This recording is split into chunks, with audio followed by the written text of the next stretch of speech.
Bonjour à tous.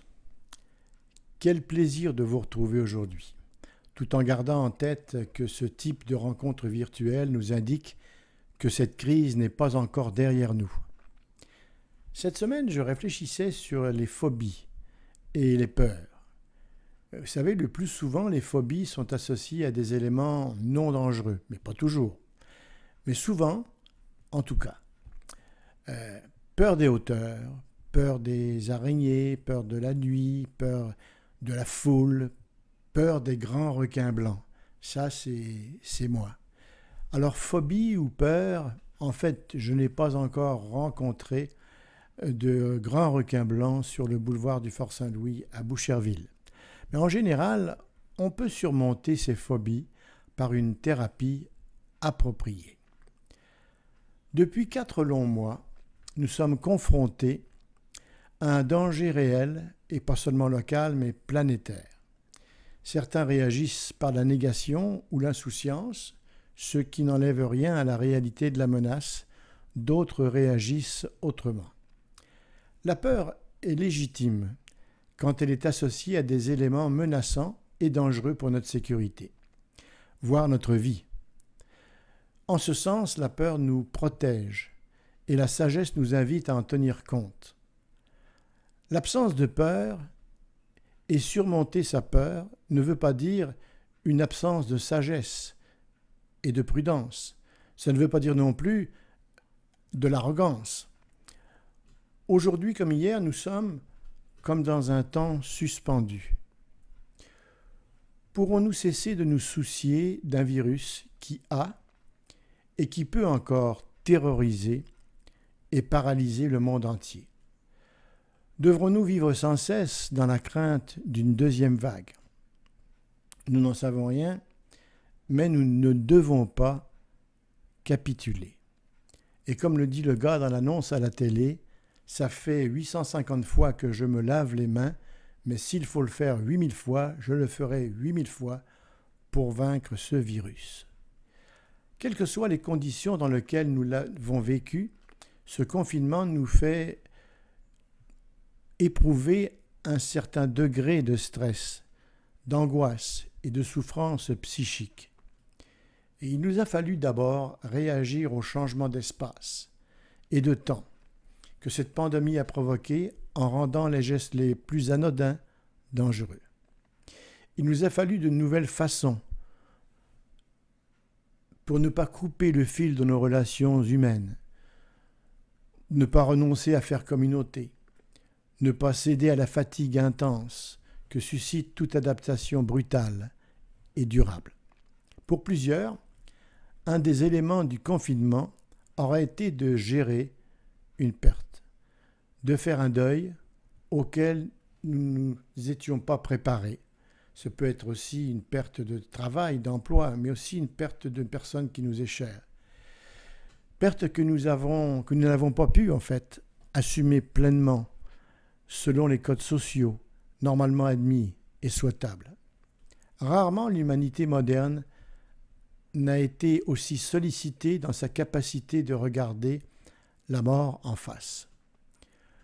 Le temps de réaction étant derrière nous, il nous a semblé nécessaire de passer au temps de la réflexion et de mettre en perspective ce qui nous est arrivé, collectivement ou individuellement. Et je vous propose donc ce matin de méditer sur un texte de la Bible, un texte que je vous ai demandé, que je vous ai invité à lire cette semaine. Ce texte se trouve dans le premier livre de Samuel au chapitre 17, un texte qui nous propose un regard neuf sur ce que nous vivons. Le terrifiant géant Goliath est venu défier l'armée d'Israël 80 fois, matin et soir, tous les jours, pendant 40 jours. Et pas un seul soldat ne va oser sortir des rangs pour l'affronter. Pendant 40 jours, matin et soir, le leader politique Saül et le peuple d'Israël vont être effrayés et saisis d'une grande crainte. Cette peur est si forte qu'elle va les paralyser. Le combat de David contre Goliath est l'un des épisodes les plus célèbres de la Bible. Il est question ici de vulnérabilité qui n'est qu'apparente. En effet, qui est vraiment le faible? Qui est vraiment le fort? Nous pouvons parfois comparer le sujet de nos peurs à Goliath. Tel ce Goliath, ce coronavirus nous défie le matin, l'après-midi, le soir, même la nuit. Parfois le matin on se lève et on a déjà une crainte qui vient nous saisir et on se couche le soir, parfois angoissé. Parfois on a des peurs qui nous envahissent au point d'en perdre le sommeil. Elles nous semblent aussi insurmontables que ce géant Goliath pour l'armée d'Israël. Sur le champ de bataille, l'armée d'Israël exprime son défaitisme face à cette menace. Nous devons réaliser, tout comme David, qu'avant d'affronter Goliath, nous devons devoir déjouer et surmonter certains pièges. Et pour cela, il faut être en mesure de les discerner avec l'aide de Dieu. Tout d'abord, Dieu apporte par David un encouragement au leader politique Saül et au peuple. Voilà ce que nous lisons. David dit à Saül que personne ne se décourage à cause de ce Philistin. En ce temps de pandémie et de crainte, c'est aussi aux croyants et à l'Église de dire que personne ne se décourage à cause de ce virus. Évidemment, il faut commencer par soi. David refuse de laisser la peur le paralyser, il refuse de se laisser décourager. Une crainte s'empare de nous, elle nous paralyse, telle que l'armée d'Israël face à Goliath. L'ennemi veut nous faire baisser les bras, nous décourager, même en deux mots, décourager, enlever notre courage. Alors qu'il s'approche pour amener de la nourriture à ses frères qui sont dans l'armée, l'un des frères, l'ayant entendu parler, va, par ces mots, être un sujet de découragement pour David, de trouble pour David. Si David avait gardé à l'esprit les paroles de son frère, il serait parti plein de doutes avec des paroles de malédiction sur lui. Il aurait pu laisser grandir en lui cette pensée, ce sentiment, ce complexe d'infériorité et ce sentiment de colère vis-à-vis de son frère Eliab. Autant de pensées qui peuvent limiter l'action de Dieu dans nos vies et qui auraient empêché David d'avoir la victoire sur Goliath. David ne reçoit que des paroles de gens qui doutent de lui et qui doutent de la possibilité que Dieu puisse agir par lui. David refuse d'écouter ces paroles de doute, et de laisser l'incertitude l'envahir. David a vu clair et il s'est détourné de ces paroles. Il faut se détourner de ces pensées de malédiction qui peuvent prendre place dans ces moments de crise. David ne laisse pas la peur devenir une habitude de vie. Goliath est venu défier l'armée d'Israël pendant 40 jours, matin et soir. Et suite à 120 jours de ce virus, on pourrait croire que cette peur ne nous quittera plus, qu'il faut composer avec elle. Alors on prend l'habitude de vivre avec cette peur et on laisse l'ennemi nous narguer sans réagir. Il nous faut nous mobiliser, ne pas nous laisser paralyser, nous laisser terrifier. David ne devient pas esclave de ses craintes. Tout comme ce n'était pas la volonté de Dieu que le peuple d'Israël soit assujetti aux Philistins, Dieu veut que nous soyons délivrés de ce virus, de nos peurs et de nos craintes, et que nous vivions dans la paix. Face à ce géant visible et imposant, David oppose sa confiance au Dieu invisible et tout-puissant. Face à ce virus invisible et microscopique, invisible à l'œil nu, nous pouvons et devons opposer nos faibles armes, masques, gel, lavage des mains, distanciation, dans la confiance au Dieu invisible mais présent et bienveillant. C'est ce que fait David. David s'engage à lutter dans sa fragilité contre la menace avec l'assurance de l'accompagnement de Dieu.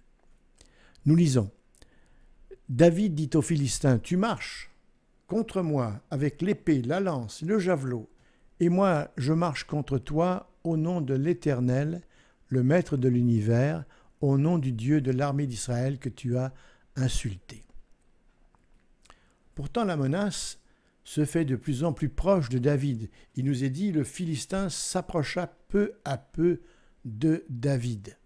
Et on peut s'imaginer l'anxiété qui peut monter dans l'esprit de David quand il voit ce géant s'approcher comme un robot de lui, armé, avec des boucliers, des protections et des armes et une grandeur impressionnante. Nous pouvons être impressionnés aussi comme ce coronavirus qui s'avance vers nous depuis 4 mois maintenant. Le Philistin s'approcha peu à peu de David, mais David n'est pas un expert de la guerre, comme tous ces spécialistes présents sur le champ de bataille, comme tous ces guerriers aguerris. Et pourtant, David va garder une confiance inébranlable en Dieu. David ajouta, « L'Éternel m'a délivré de la griffe du lion et de la patte de l'ours, il me délivrera aussi de ce Philistin. » Dans sa nouvelle entreprise contre un adversaire dangereux, celui qui écrira les psaumes s'en remet au Seigneur. Malgré les découragements, les moqueries, bien souvent c'est le manque de confiance des autres qui nous contamine. David a pris sa fronde et ses pierres, a tiré sans hésiter. Je n'ai que des lavages de mains fréquents, qu'un masque, que du gel, que de la distanciation sociale, que des gestes barrières pour faire face à ce virus. Oui, la victoire s'inscrit souvent dans la faiblesse et dans la fragilité de l'ordinaire de nos vies humaines. Alors que nous sommes arrivés à une nouvelle étape de notre bizarre vie confinée, nous sommes dans l'incertitude quant à notre vie future. Durant toute la période que nous venons de vivre, des échéances nous étaient données comme repères pour supporter encore les restrictions qui nous étaient imposées. Aujourd'hui, notre temps s'accélère et l'on remarque dans les rues une reprise d'activités discrètes mais parfois effrénée et inquiétante. La population se prépare à une nouvelle étape dans laquelle le rythme change et où l'avenir reste quand même incertain. Confiné, puis déconfiné, peut-être reconfiné, comment envisager cette temporalité étrange? La vie suit son cours et subitement elle s'arrête pour certains et pas pour d'autres. Et personne ne peut savoir à l'avance ce qui adviendra de chacun. Le fléau qui s'est abattu sur le monde et qui continue de tuer tel ou tel, sans que l'on sache vraiment pourquoi cette personne plus qu'une autre, car les diagnostics des médecins sont parfois démentis par la réalité, nous place dans cette situation où nous ne savons ni le jour ni l'heure. D'ailleurs, cette heure et ce jour, pour nous, sont-ils ceux de la reprise de la vie d'avant, ceux d'une éventuelle contamination, ceux d'une éventuelle aggravation, ceux, comme le disent les plus optimistes, d'une vie radicalement nouvelle? Se projeter dans l'avenir semble bien téméraire aujourd'hui. Si le fait d'être empêché dans nos déplacements change évidemment notre rapport à l'espace, notre rapport au temps, lui aussi, a changé. Que veut dire prévoir?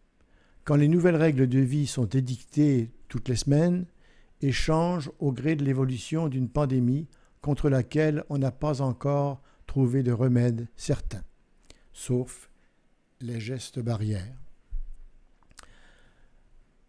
Avant que le déluge ne survienne, ce que nous lisons dans Genèse, chacun vaquait à ses occupations, écrit l'évangéliste Matthieu. Les gens se mariaient et mariaient leurs enfants. Ils prévoyaient un avenir à la hauteur d'une génération. Mais le cataclysme survient et tout est interrompu, annulé, annihilé. Les rêves et les espoirs pour demain sont frappés de plein fouet et celui qui survit se retrouve devant une vie à réinventer. N'est-ce pas ce que vivent toutes les personnes qui apprennent un jour que la maladie les frappe jusqu'à atteindre leur espérance de vie? N'est-ce pas la même chose pour toute victime guérie de la Covid, qui se retrouve à réapprendre les gestes les plus simples après un traumatisme physique et mental? N'est-ce pas notre condition à tous, au bout du compte, nous qui croyons pouvoir compter sur demain et qui ne savons jamais ni le jour ni l'heure où tout ceci s'arrêtera? Comment tenir dans cette attente sans date, sans fin? Pourrait-il y avoir un temps de veille, sans terreur, de ce que nous ignorons du futur, parce que nous ne connaissons que le présent? Tout prévoir, comme si on maîtrisait le futur, se révèle-t-il être une illusion? La pandémie que nous vivons fait un effet de loupe sur une réalité que l'on est forcé de regarder alors que nous pouvons d'habitude l'ignorer en regardant ailleurs. Quel est ce temps dans lequel nous devons vivre? Est-ce le temps du qui-vive? Est-ce le temps de la survie? Ou y a-t-il une place pour le temps de l'espérance? N'est-ce pas la foi même que de découvrir le futur que crée Dieu pour nous? Cette humanité que l'on pensait devenue si individualiste découvre soudain la tragédie de la solitude, mais aussi la bénédiction de l'humilité et de la solidarité. Tout au long de la pandémie, les intervenants de première ligne nous ont donné un exemple de dévouement, de courage, souvent dans des conditions précaires et avec des ressources très limitées. Et merci à eux de tout cœur. Souvenons-nous aussi que parallèlement à son désir d'éradiquer le danger de ce géant, et malgré le stress occasionné par cette menace, David est venu servir ses frères en leur apportant leur casse-croûte et en prenant de leurs nouvelles. De même que cette crise est l'occasion pour nous de nous préoccuper des autres et de les servir de façon terre-à-terre, nouvelle et créative. Un mot pour l'avenir, quand la table familiale retrouvera ses rites. Que dans notre mémoire puisse s'inscrire que la vie est précieuse. Alors la gratitude ressentie à l'égard de ce Père bienveillant. Ne tombons pas dans l'impatience futile, mais souvenons-nous de ces jours étranges, ne les jetons pas au feu, et sachons que Dieu veut que nous puissions surmonter nos peurs sans pour autant vivre dans la négation ou l'insouciance, mais pour pouvoir vivre pleinement dans la confiance, la sagesse et la prudence. Prions. Seigneur, même si maintenant ça va mieux, je crois que je trouve difficile cette longue attente. Accorde-moi la patience et la paix. Seigneur, mon oppresseur n'est pas encore vaincu. Quel pourra être ce petit caillou qui brisera cette menace? Seigneur, merci de cet exemple.